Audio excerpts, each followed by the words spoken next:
ओम। आज का प्रातः क्लास है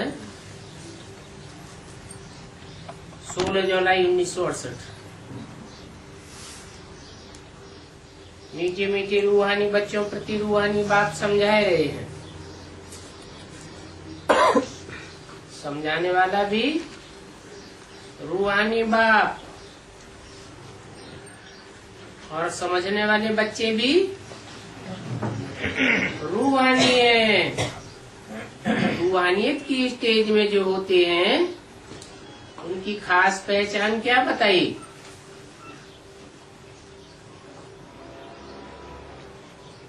उनकी दृष्टि भी मीठी होती है और वाणी भी मीठी होती है। वाइब्रेशन भी मीठे होते हैं, चलन भी बहुत मीठी होती है। बच्चे ये तो अच्छी रीति समझते हैं, आत्माएं शुरू में सभी पावन रहती हैं। जो भी आत्माएं परमधाम से आती हैं पहले पहले पवित्र होती हैं इस सृष्टि पर। हम भी पावन थे। पतित और पावन आत्मा के लिए ही कहा जाता है। क्यों? आत्मा के लिए पतित और पावन क्यों कहा जाता है?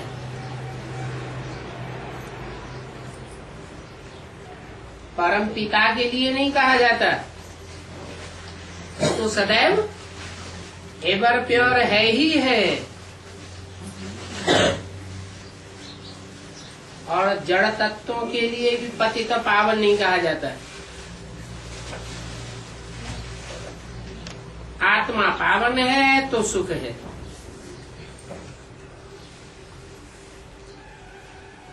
आत्मा पतित है तो दुख है।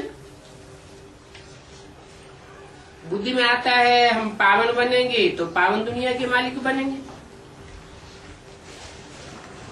और अभी हम इसी के लिए पुरुषार्थ कर रहे हैं। इस बात के लिए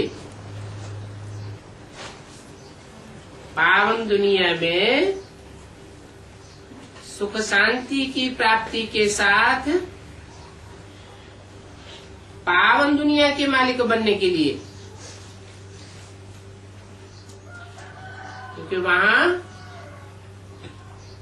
सब यथा राजा तथा प्रजा सब विश्व के मालिक है। अभी तुम पावन दुनिया को अच्छी रीति जानते हो। वो कोई लाखों वर्ष की बात नहीं है।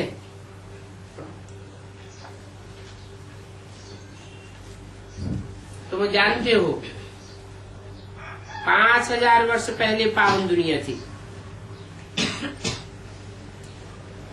और उसमें भी आधा कल्प तुम पावन थे और धर्म वाले पावन नहीं थे। तुम ही पावन थे। बाकी रहा आधा कल्प। ये बातें और कोई समझ नहीं सकते हैं सिवाय तुम बच्चों की। तुम्हारी बुद्धि में है हम 2500 वर्ष तक पावन थे और पावन दुनिया में रहते थे। पतित और पावन, सुख और दुख, दिन और रात, आधा आधा का कंट्रास्ट है। जो अच्छे समझदार हैं,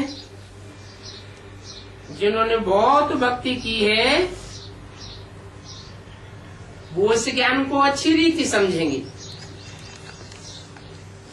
जिन्होंने कम भक्ति की है वो कम समझेंगे। जिन्होंने अव्यभिचारी भक्ति की है वो ज्ञान भी अव्यभिचारी उठावेंगे। और जिन्होंने व्यभिचारी भक्ति की है वो ज्ञान भी व्यभिचारी उठावेंगे। बहुतों से सुनते रहेंगे। बाप कहते मीठे मीठे बच्चों तुम ही पावन थे, तब तुम नई दुनिया में थे। नई दुनिया सतो प्रधान, पुरानी दुनिया तमो प्रधान, और नई दुनिया में हम ही थे।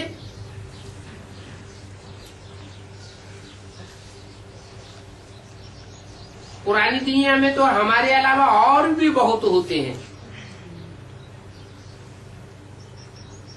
बाकी जो इतने सभी धर्म हैं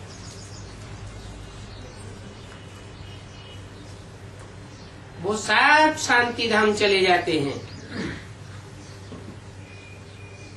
पहले पहले हम पावन थे तो इस दुनिया में बहुत थोड़े थे,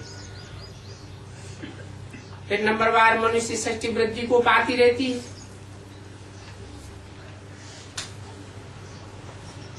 अभी तो मीठे मीठे बच्चों को समझाए कौन रहा है? बाप ही समझाते हैं। आत्माओं को परमात्मा बाप समझाते हैं। इनको कहा जाता है संगम। किसका किसका संगम? आत्मा और परमात्मा बाप का संगम। इस संगम को ही कुंभ कहा जाता है।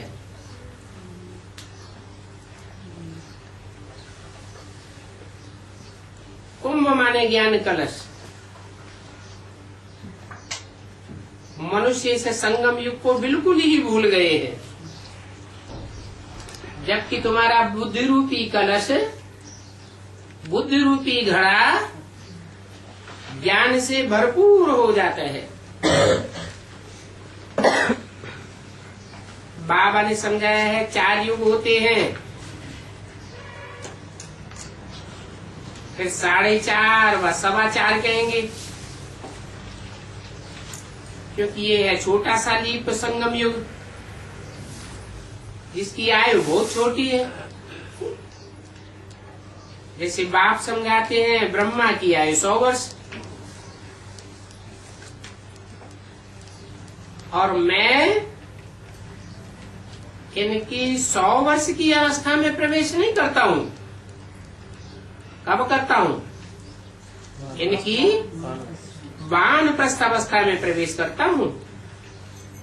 वानप्रस्थ अवस्था कब से होती है?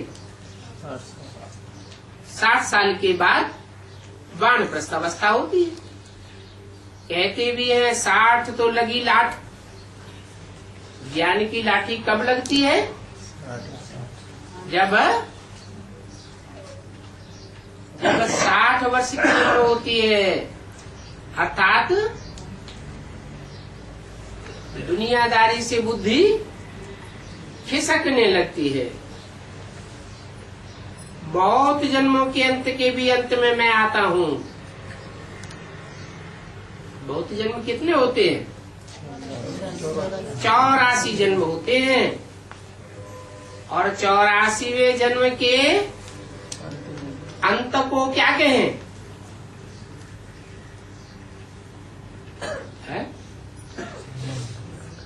84वें जन्म के अंत को कहें 60 वर्ष ब्रह्मा की आयु, और फिर उसका भी अंत तो कब कहें? सन 36 में प्रजापिता ब्रह्मा के 84 जन्म हुए, और 84 जन्मों में 60 साल का अंतिम टाइम आया, और अंत का भी अंत कब आया? जब 60 साल में ब्रह्मा की 100 साल पूरी हो जाती है, 40 वर्ष और ऐड हो जाते हैं, तो कहेंगे बहुत 84 जन्म, उसका भी 60 वर्ष का अंतिम टाइम, और उसमें भी अंत का भी अंत। ब्रह्मा की 100 साल आयु पूरी होती है। बच्चों को भी खातिरी है, कि बाप ने इसमें प्रवेश किया है।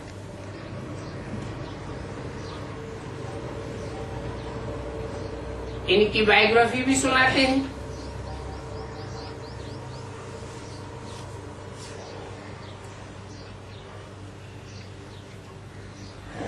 इनकी भी बायोग्राफी सुनाते हैं। इसका मतलब और किसकी सुनाते हैं? इनकी भी बायोग्राफी सुनाते हैं, माना ब्रह्मा की भी बायोग्राफी सुनाते हैं। और किसकी सुनाते हैं? भी लगा हुआ है, माना कोई और भी है जिसके अनेक जन्मों की बायोग्राफी सुनाते हैं। फिर बोला इनके 84वें जन्म के अंत में मैं प्रवेश करता हूं।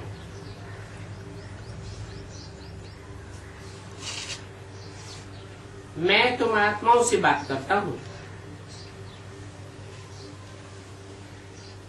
माना इससे नहीं करता हूं, देह अभिमानियों से बात नहीं करता हूं। जो आत्म की स्थिति में होकर बैठते हैं, मैं उनसे बात करता हूं। आत्मा ही सभी कुछ समझती है। आत्मा की स्थिति में रहने वाले ही इस ज्ञान को समझ सकते हैं। आत्मा न हो तो शरीर कुछ भी कर ही नहीं सकता। आत्मा शरीर से अलग है। जब शरीर से आत्मा अलग हो जाती है तो कुछ भी नहीं समझती। आत्मा और शरीर दोनों मिलते हैं तब पार्ट चलता है।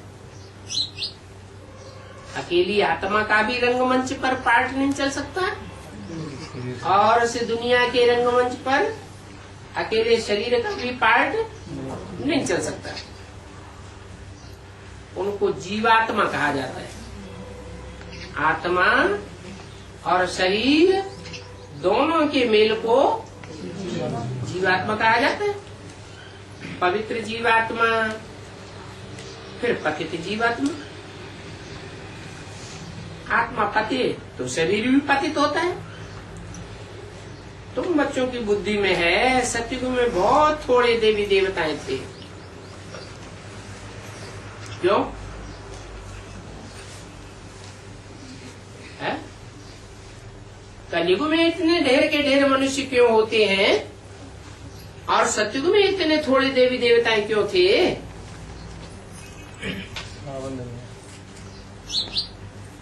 अच्छे कम होते हैं और बुरों की संख्या ज्यादा होती है। सतयुग है अच्छे से अच्छा युग, नाम ही है सत्य युग, सच्चखंड। फिर अपने लिए भी कहेंगे हम जीवात्मा सतयुग में पावन थे, फिर 84 जन्म के बाद अब पतित तो बने। कितने जन्म के बाद? 84 जन्म के बाद। 83 जन्म के बाद पतित नहीं कहेंगे है? 21 जन्म के बाद पतित नहीं कहेंगे क्या है? नहीं कहेंगे। ड्रामा 5000 वर्ष का है, 2500 वर्ष सतयुग त्रेता, 2500 वर्ष द्वापर कलयुग। 2500 वर्ष में 21 जन्म पूरे होते हैं। तो 21 जन्म होने के बाद हम जीव आत्मा पतित नहीं बने। नहीं कहेंगे पतित, पावन कहेंगे है? पतित हुए या पावन हुए? सभी पतित हुए हाँ। इब्राहिम की सोल जिसमें प्रवेश करेगी, जो इस्लाम धर्म में कन्वर्ट होने वाली आत्मा है, जो संगम युग में भी दृष्टि का करप्शन फैलाती है। भगवान बाप आकर जब राजयोग सिखाते हैं, पतित से पावन बनाते हैं, तब वो आत्मा क्या करती है?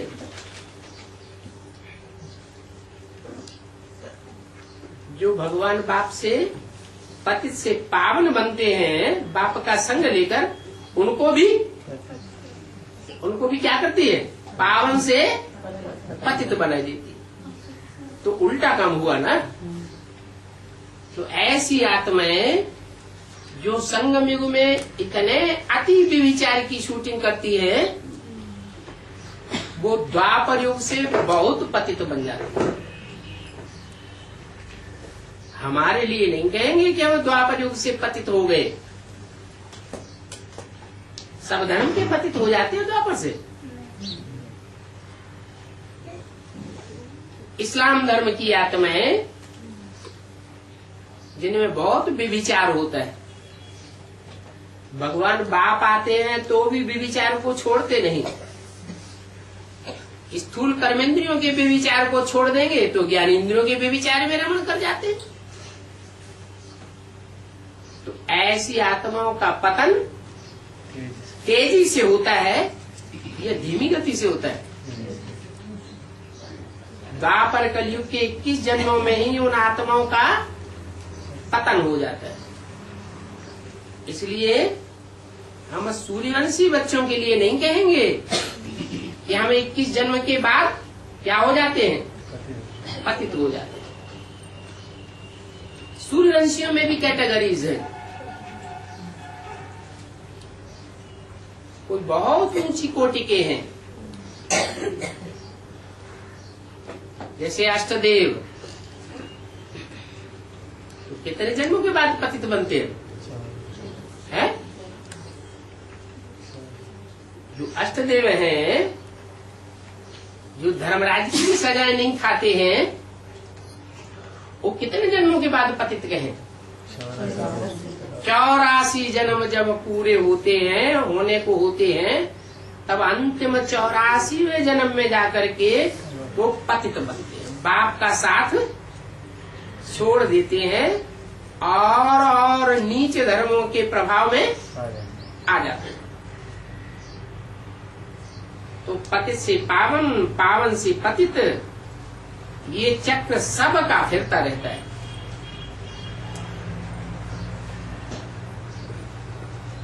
ऐसा कोई नहीं है आत्माओं के बीच में जो पावन से पतित न बनता हो।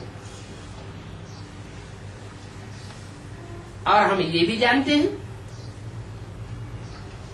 कि सब उस पतित पावन बाप को ही याद करते हैं। कहते भी है, हे पतित पावन आओ।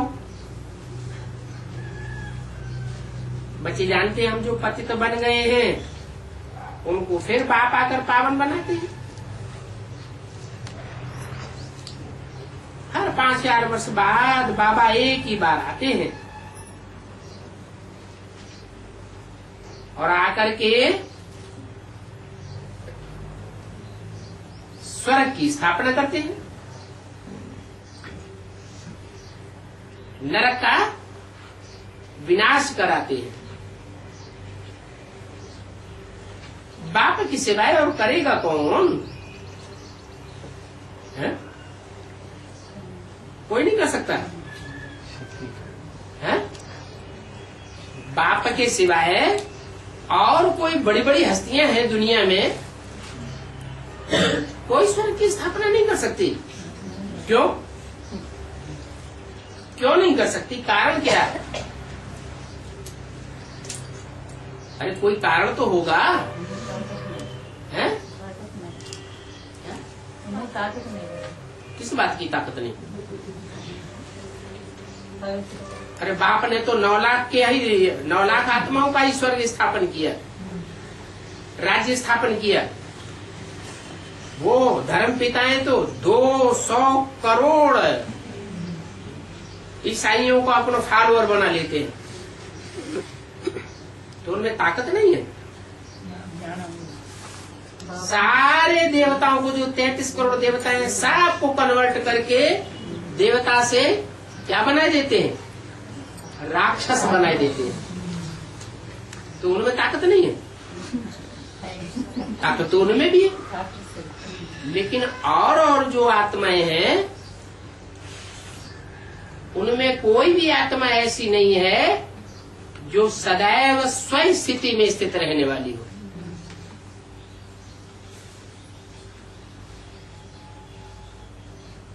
एक ही बाप है जो सदैव स्वयं स्थिति में स्थित रहने वाला है। ऐसे नहीं कि परम धाम में ही स्वयं स्थिति में स्थित रहता है। परम धाम में तो सभी स्वयं स्थिति में स्थित रहते हैं, ये तो कोई बड़ी बात नहीं। लेकिन इस सृष्टि में आने के बावजूद भी, पतित दुनिया में आने के बावजूद भी, पतित से पतित मनुष्य कामी कांटे में आने के बावजूद भी वो सदैव स्वस्थिति में स्थित रहता है, आत्मिक स्थिति में स्थित रहता है। निराकारी, निर्विकारी और निरहंकारी बनकर के रहता है। तो बताओ, एक बाप के सिवाय स्वर्ग की स्थापना और कौन करेगा? कोई नहीं कर सकता। ये ब्रह्मा विष्णु शंकर भी दुनिया की सबसे बड़ी हस्तियां हैं। 33 करोड़ देवताओं में भी सबसे ऊंची हस्ती है। फिर ये भी भगवान तो नहीं, क्या है? ये भी तो देवता हैं। उनको भगवान नहीं कहा जा सकता। ऊंच ते ऊंच भगवान तो एक ही है। ये ऊंचे ते ऊंचे भगवान और नीचे ते नीचे भगवान, ये क्या? भगवान भी ऊंचे ते ऊंचे और नीचे ते नीचे होते हैं क्या? ये एक ही होता है। नहीं, भगवान एक ही होता है या भगवान अनेक होते हैं? फिर ये ऊंचे ते ऊंचे और नीचे ते नीचे वाली बात कहाँ से आ गई? है? साकार में तो आता है भगवान। साकार सृष्टि पर ही ऊंचे तो नीच का सवाल होता है, लेकिन भगवान तो एक ही है। उस एक भगवान को दूसरों के साथ टैली किया जा सकता है? टैली तो किया ही नहीं जा सकता। परंतु इस सृष्टि पर बहुत ऐसी आत्माएं हैं, खास करके भारतवर्ष में, जो अपने को शिवो हम कह के बैठ जाते हैं। वो धर्म पिताएं भी समझते हैं इस सृष्टि पर साकार रूप में अगर कोई है बहुत भाग्यशाली, तो वो हम हैं। हमारे मुकाबले और कोई नहीं हो सकता। इसीलिए बोला ऊंचे ते ऊंचे भगवान सिर्फ एक ही है। सिर्फ वही है जो पुरानी दुनिया को नया बनावेंगे। है? और कोई पुरानी दुनिया को नया क्यों नहीं बना सकता?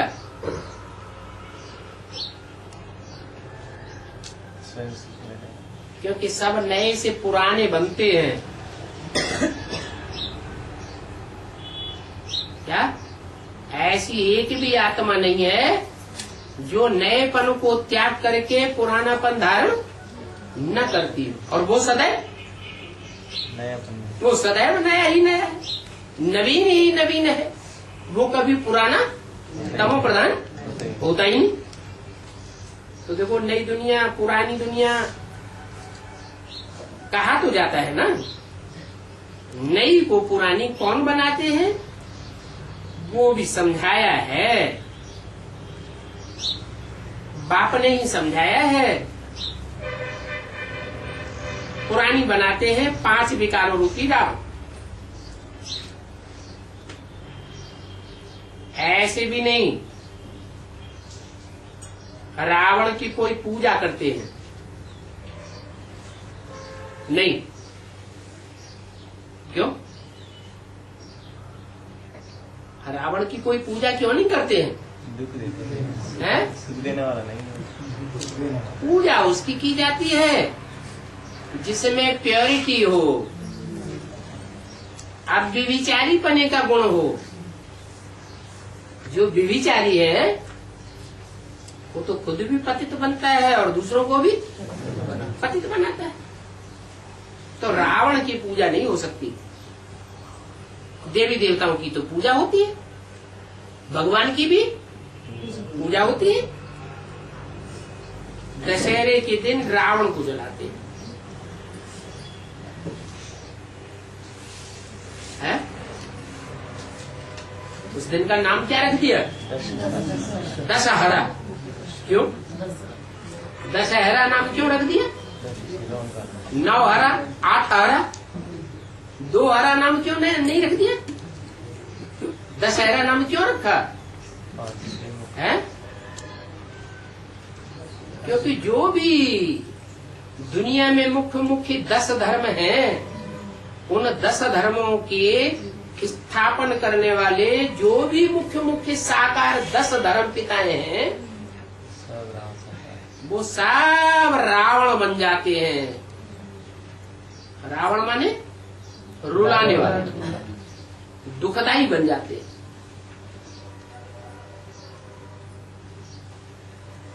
उनकी बुद्धि में रावण को 10 सिर दिखाई जाते हैं ना। 10 सिर माने 10 प्रकार की बुद्धि। उनकी बुद्धि में जो भी संकल्प आते हैं वो दुखदाई। संकल्प के आधार पर जो भी कर्म करते हैं वो भी दुखदाई।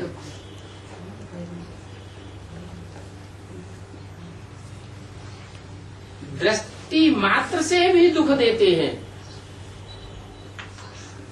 कर्म से तो दुख देते ही देते हैं, वाचा से भी दुख देते हैं। तो उनका बुद्धि रूपी जो सिर है वो दुखदाई है, दुखों को क्रिएट करने वाला है। वो 10 सिरों का हरण किया जाता है। किसी को मारते हैं ना तो सर अलग कर देते हैं और धड़ अलग कर देते हैं। माने उनके 10 सिरों का हरण कर लिया तो नाम पड़ गया दशहरा। क्या करते हैं दशहरे के दिन? रावण को सिर्फ मारते ही नहीं है, हम मार करके और उसको जला करके राख कर देते हैं। परंतु जलता तो है नहीं, वर्ष वर्ष जलाते रहते हैं भक्ति मार्ग में। फिर अगली साल तैयार हो जाता है और अगली साल बड़ा रूप धारण कर लेता है या छोटा रूप धारण करता है?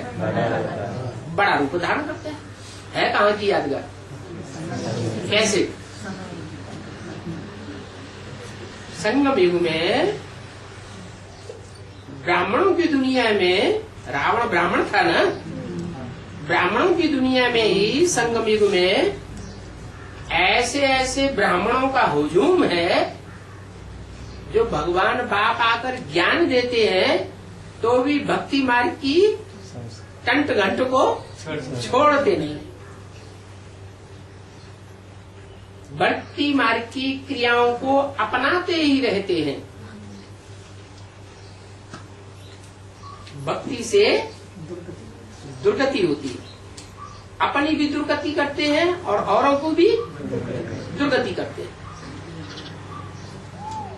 दुर्गति करते करते खुद भी शरीर छोड़ देते हैं और दूसरों का भी, फॉलो करने वालों को भी शरीर छोड़ना पड़ता है। आत्मा की भी दुर्गति, आत्मा के जन्म जन्मांतर के पद की भी दुर्गति और शरीर की भी दुर्गति हो जाती है। तो बोला संगम युग में ऐसा क्या करते हैं जो रावण और ही बड़ा होता जाता है।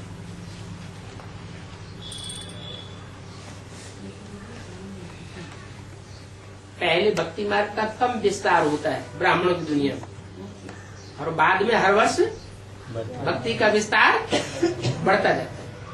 तो जैसे यहाँ भक्ति का फाउंडेशन बढ़ता जाता है, भक्ति मार्ग का जो फाउंडेशन होता है उसी के अनुसार ब्राह्मण दुनिया में वो ड्रामा भी चलता है। ये है ही आसुरी रावण राज्य की दुनिया।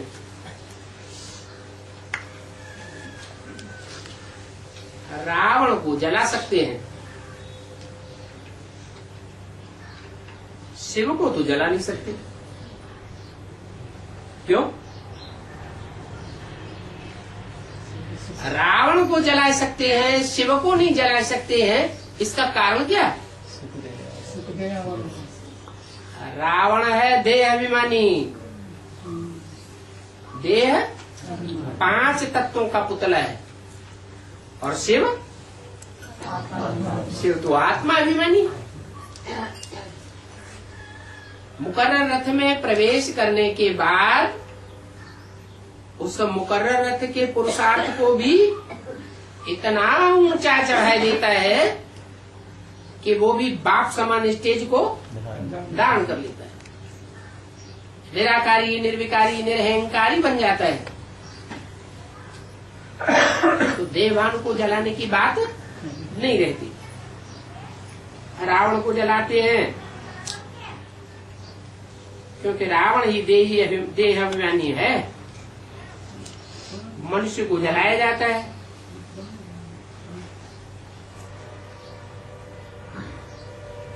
दुश्मन को जलाया जाता है। पुतला जलाते हैं दुनिया में, कोई बहुत दुख देता है, बहुत तंग करता है, तो क्या करते हैं? उसका पुतला बनाकर जलाते हैं। तो जिसका पुतला बनाते हैं वो दुश्मन मानते हैं उसको या दोस्त मानते हैं? दुश्मन मानते हैं। तो दुश्मन का पुतला जलाया जाता है, मित्रों का तो पुतला जलाया जाता है। इसका मतलब रावण है दुश्मन और बाप है खुदा दोस्त, और सबका मित्र एक ही बाप है। इतनी बड़ी दुनिया में इतने मनुष्य हैं और सबका दोस्त एक बाप है, और सबका दुश्मन रावण। एक ही रावण सबका दुश्मन। एक बाप है सर्व की सदगति करता है, और रावण है सर्व का दुर्गति देने वाला। बाप को सभी याद करते हैं क्योंकि वो सभी को सुख देने वाला है। एक बाप सभी को सुख देने वाला है तो सभी को दुख देने वाला भी तो कोई होगा। वो कौन है? वो एक रूप वाला है कि अनेक रूप वाला है? खास करके 5 विकार हैं दुख देने वाले। 5 विकारों रूपी रावण ही दुख देने वाला है।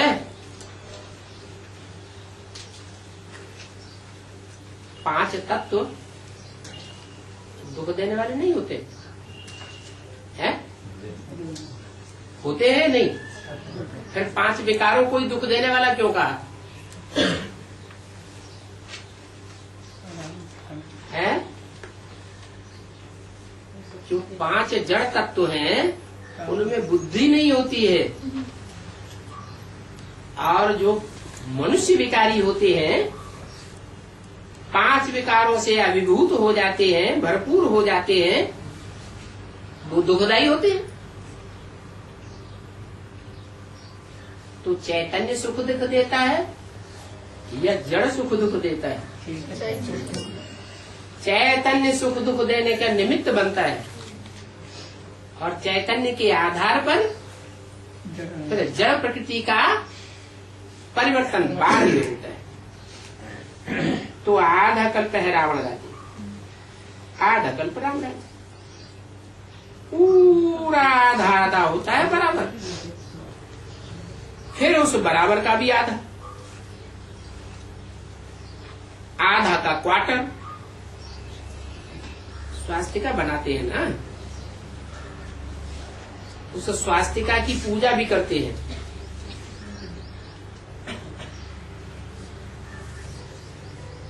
पूजा क्यों करते हैं?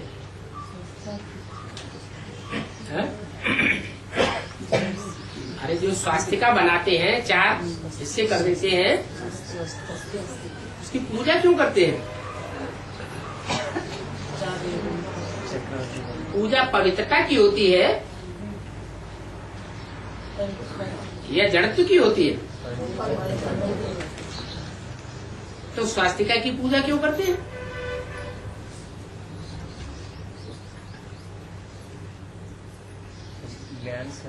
है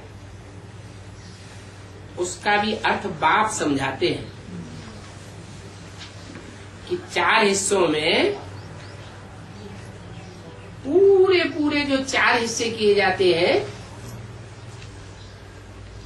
वो 4 हिस्से जगन्नाथ का भंडारा जब बनता है तो हंडे के चावल जो होता है उसके कितने हिस्से हो जाते हैं? 4 बराबर भाग हो जाते हैं। कहाँ की यादगार है? ऐसे संगम युग में आत्मा रूपी जो चावल है वो पकाए जाते हैं पुरुषार्थ में। पक कर जब तैयार होते हैं तो 4 भागों में बट जाते हैं, बराबर बराबर 4 भाग।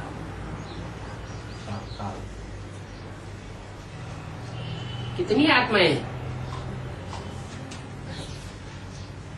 इस सृष्टि की बीज रूप आत्माएं कितनी हैं? 4.5 लाख।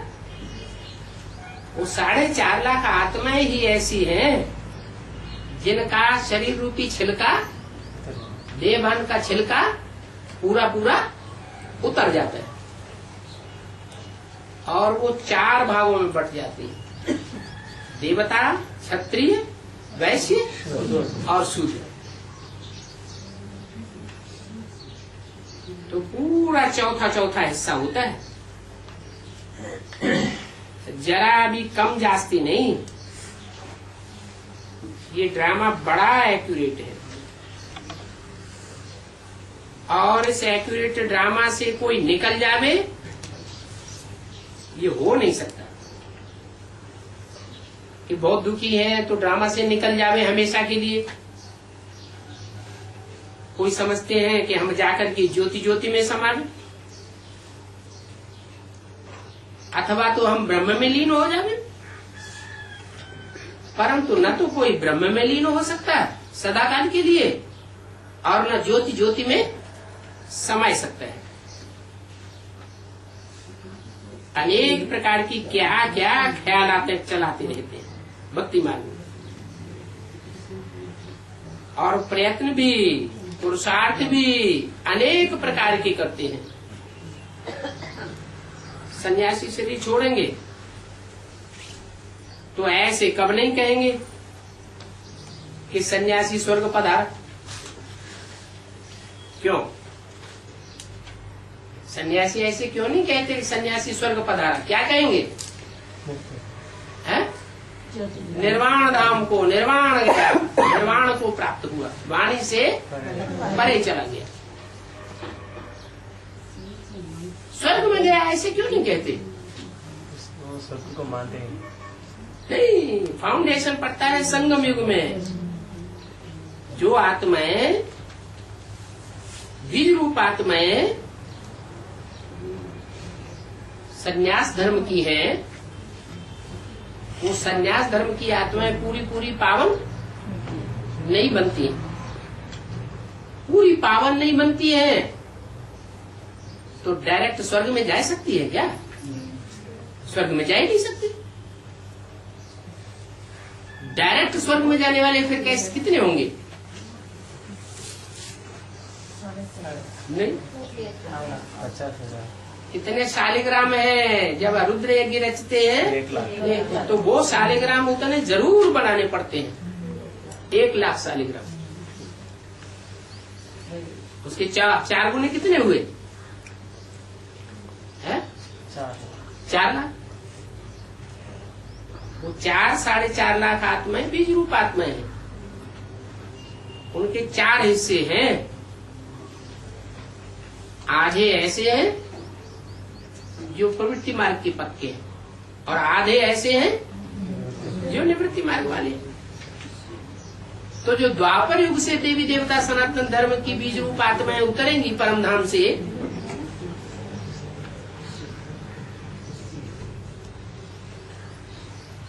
परम धाम से उतरने वाली आत्माएं उन परिवारों का आधार लेंगी जिन परिवारों में वो बीज रूप आत्माएं अपना पार्ट बजाती है।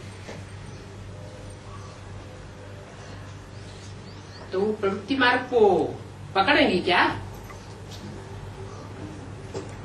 ऊपर से आने वाली जो आत्माएं हैं वो प्रवृत्ति मार्ग को पकड़ने वाली होती हैं क्या? वो सब निवृत्ति मार्ग वाली। प्रवृत्ति मार्ग सिर्फ भारत में ही पनपता है और धर्मों में प्रवृत्ति मार्ग पनपता ही नहीं। पनपने का मतलब क्या हुआ?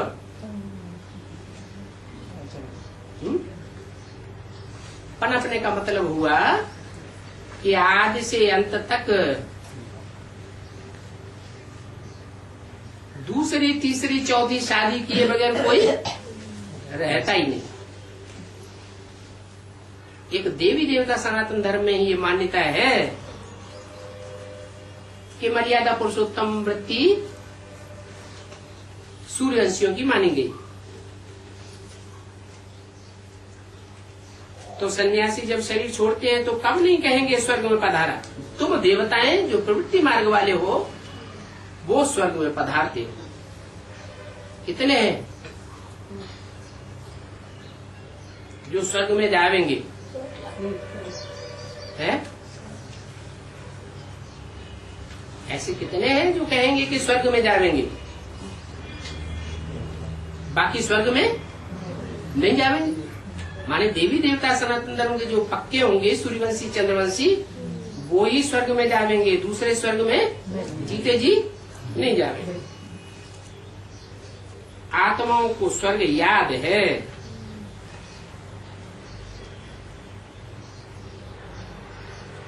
स्वर्ग याद है तो मुसलमानों में भी जन्नत कहते हैं, क्रिश्चियंस में भी पैराडाइज कहते हैं। याद तो करते हैं ना? तुमको भी याद है स्वर्ग और वैकुंठ याद तो है ना? और तुमको तो स्वर्ग और नरक सबसे जास्ती याद है। क्यों? और धर्म वालों को स्वर्ग और नरक की इतनी स्मृति नहीं रहती और तुमको सबसे जास्ती रहती है। क्यों? पूरे 84 में लेते हैं। नहीं, जिसने सुख ज्यादा भोगा होगा उसको सुख ज्यादा याद आएगा, जिसने दुख ज्यादा भोगा होगा उसको दुख ज्यादा याद आएगा। और तुमने सुख और दुख दोनों ज्यादा भोगे।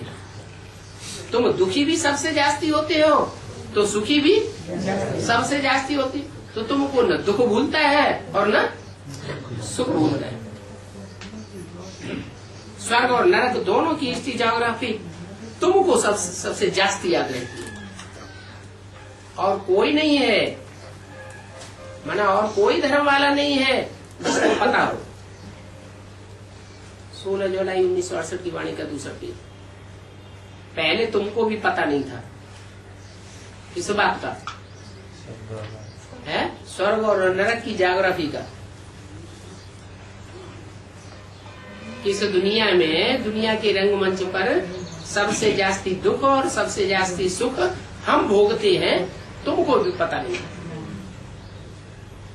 बाप बेटे बच्चों को ये राज समझाते हैं क्या कि तुम ही सबसे जास्ती दुखी होते हो और तुम ही सबसे जास्ती सुखी होते हो। ये मनुष्य सृष्टि रूपी वृक्ष है, तो वृक्ष का जरूर बीज भी होना चाहिए। पत्ते तो ढेर होते हैं, कितने पत्ते हैं? इस मनुष्य सृष्टि रूपी वृक्ष में पत्ते कितने हैं? 500-700 करोड़ पत्ते हैं, और उनका बीज सिर्फ एक है। ये जीवात्माओं का वृक्ष है। क्या परमधाम की जो आत्माएं होती हैं, दिखाई जाती हैं, वो तो जैसे जड़वत, उनको जीवित नहीं कहेंगे। और तुम तो इस समय यहाँ इस सृष्टि पर जीवन धारण करने वाली आत्माएं हो, जीव आत्माएं हो, मूल होती है आत्माएं। आत्माओं के बाप को भक्ति मार्ग में बहुत याद करते हैं, जानते कुछ भी नहीं। बाप ही आकर याद कराते हैं और समझाते हैं पावन दुनिया कैसे पतित बनती है, फिर मैं आकर के पावन बनाता हूं। पावन दुनिया को कहा जाता है स्वर्ग, है? क्यों? पावन दुनिया को स्वर्ग क्यों कहा जाता है? इसलिए कहा जाता है कि पावन दुनिया में सब स्वस्थिति में स्थित होते हैं, आत्मिक स्थिति वाले होते हैं, किसी में नाम मात्र को भी देह अभिमान होता ही नहीं। तो मूल रूप में, मूल वतन में आत्मा पवित्र है या अंश मात्र अपवित्रता है? मूल वतन में पवित्रता है, 100% पवित्रता है। फिर इस सृष्टि पर आने के बाद में दुनिया नीचे उतरती है, कलाएं कम होती हैं। तो पहले है 100% पावन दुनिया, पक्का स्वर्ग वो ही है जहाँ चौथाई कला का भी पतनपना नहीं होता है, पतितपना होता ही नहीं। उसको कहते हैं हेवन। क्या नाम रखा? हिंदुओं में नाम रखा स्वर्ग, और क्रिश्चियंस ने नाम रखा हेवन। क्या? जीत है। विन माने जीत। क्या है? जीत है। विकारों के ऊपर, 5 विकारों के ऊपर 100% जीत हो गई तो कहेंगे हेवन। अगर परसेंटेज में जीत हुई तो हेवन कहेंगे? नहीं कहेंगे। बच्चे समझते हैं। अभी वो स्वर्ग पास्ट हो गया, जो पास्ट हो गया है वो हेवन फिर जरूर रिपीट होना चाहिए। क्या? फिर ऐसी ही स्थिति आवेगी जो हम 5 विकारों के ऊपर पूरा ही विन करेंगे। अभी कहें कि हेवन है? दुनिया के कोई भी परिवार में हेवन है? नहीं, क्योंकि 5 विकारों से मुक्त तो कोई है ही नहीं। इसलिए कहा जाता है ये हर वर्ल्ड की हिस्ट्री, ज्योग्राफी रिपीट होती है, परंतु दुनिया वालों को सृष्टि का तो पता है नहीं, सिर्फ अक्षर जानते हैं। वर्ल्ड की हिस्ट्री रिपीट, क्योंकि वर्ल्ड ही पुरानी सो नई होती है, नई सो पुरानी होती है। हाँ, बाप नई बनाते हैं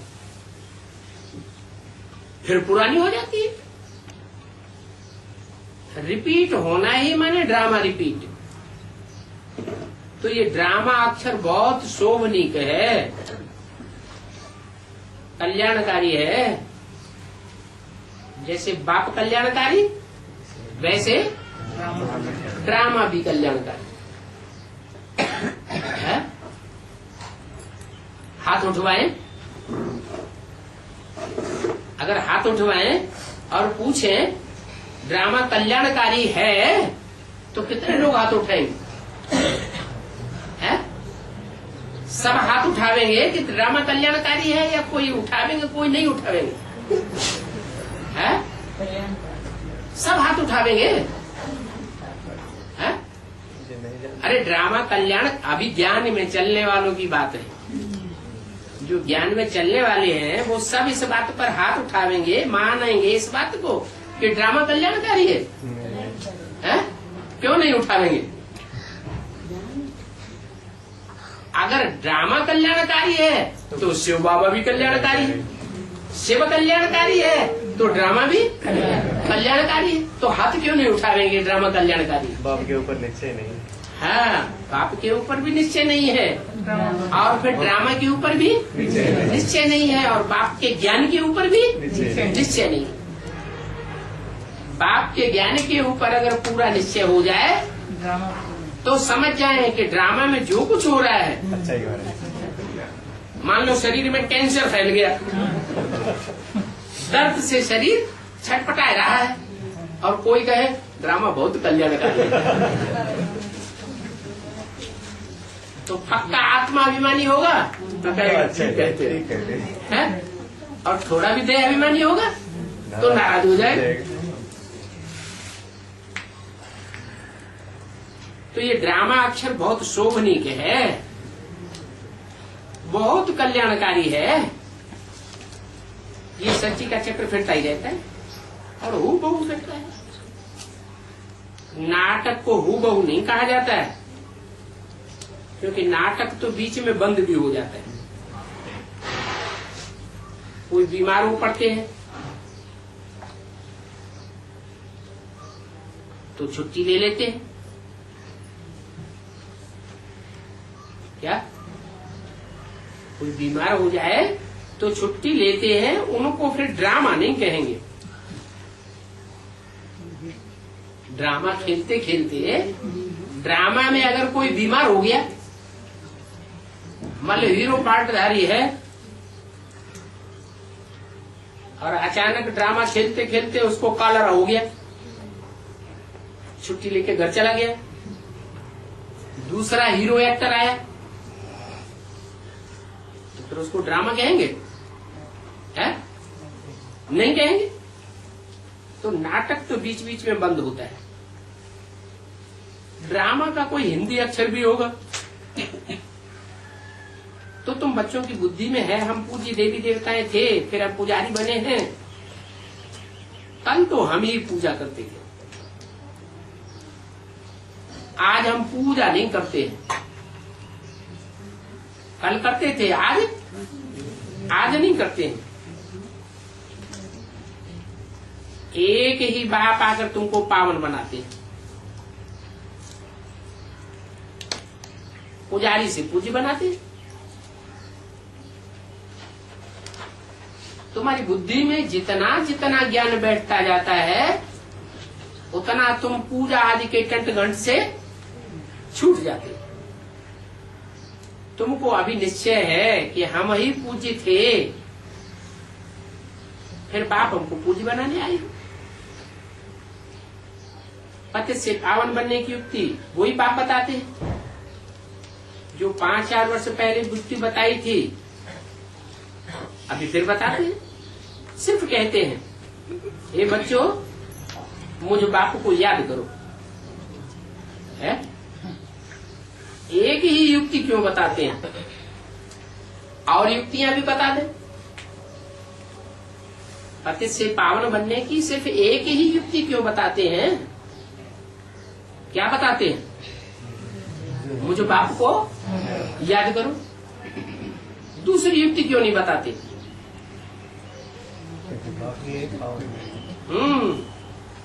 क्योंकि बाप के अलावा और कोई भी एवर प्योर है ही नहीं।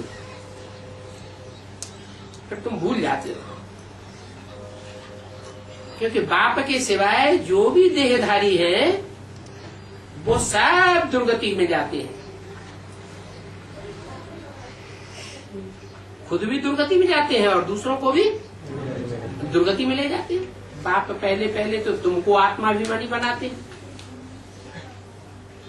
तुमको मानो है?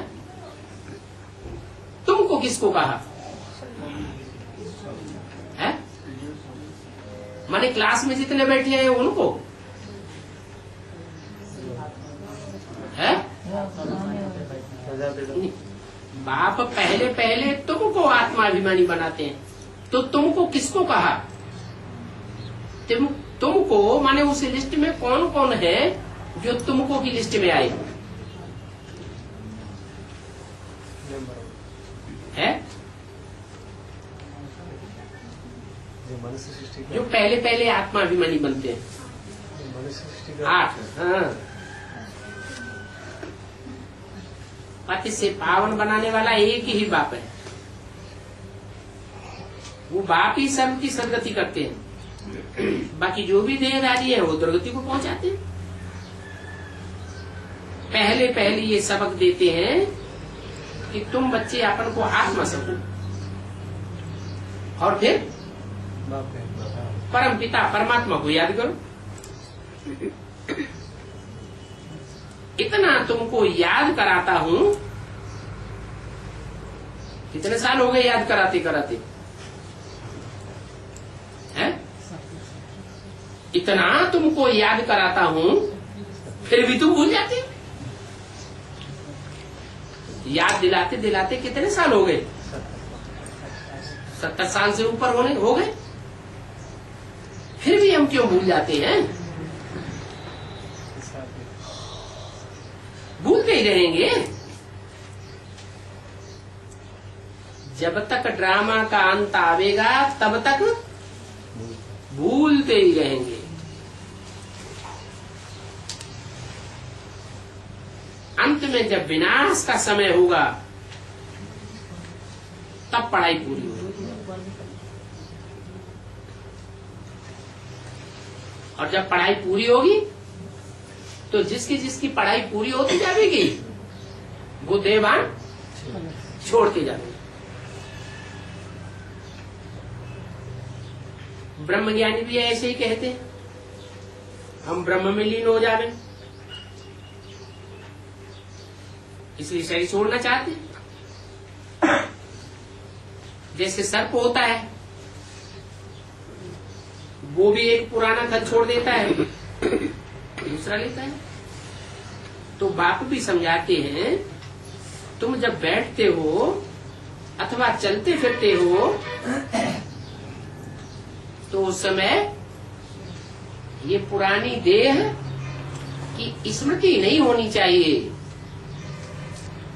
अगर चलते फिरते उठते बैठते पुरानी देह की स्मृति है तो सर्प को फॉलो नहीं कर रहे। सर्प को फॉलो करता हुआ कब कहें? जबकि चलते फिरते खाते पीते उठते बैठते सिर्फ आत्मा याद रहे, देह के संबंधी देह के पदार्थ भूल जाए।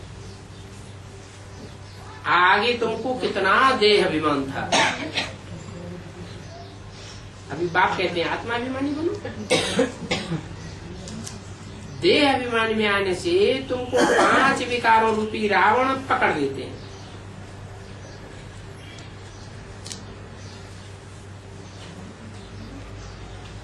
पांच विकारों से आत्मा ग्रसित होती है। उसका मूल कारण क्या बताया है? अरे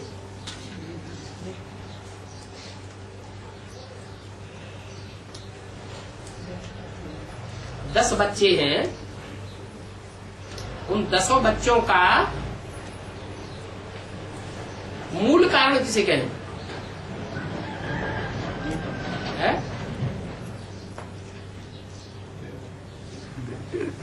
अरे बच्चे शब्द ही जाहिर करता है वो उनका मूल कारण है बीज। बच्चे रचना है, रचना का रचयिता है बाप। तो 5 विकारों का मूल कौन हुआ? बीज बाप कौन हुआ? अरे रावण का बाप कौन? 5 विकारों का बाप कौन है? हाँ, किसी ने तो बोला देह अभिमान। गधा दिखाते हैं ना, रावण के सर के ऊपर गधा का शीश दिखाते हैं। वो किस बात का सूचक है? देह अभिमान का सूचक है। तो कहते हैं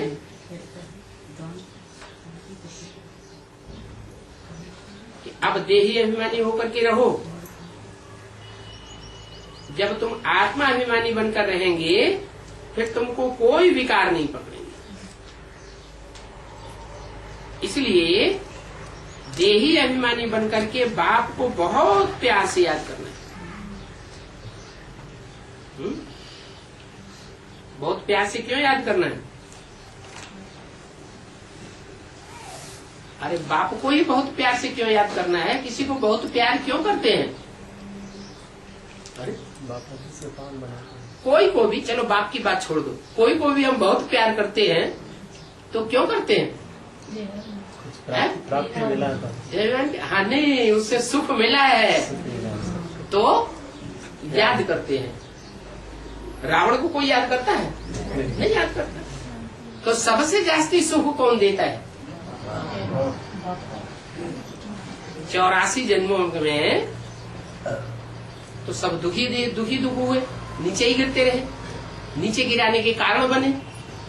लेकिन संगम युग में बाप आकर सबको सुख देते हैं, और जितना बाप आत्माओं को सुख देते हैं, सदगति देते हैं, उतना सुख और कोई किसी को देता ही नहीं। इसलिए बताया कि आत्माओं को परमात्मा बाप का प्यार मिलता है। इस संगम युग पर ही प्यार मिलता है। इसलिए आत्माओं को जब परमात्मा बाप का परिचय मिलता है, बुद्धि में बैठता है, तो बाप को याद करती है। इसलिए इनको कल्याणकारी संगम युग कहा जाता है।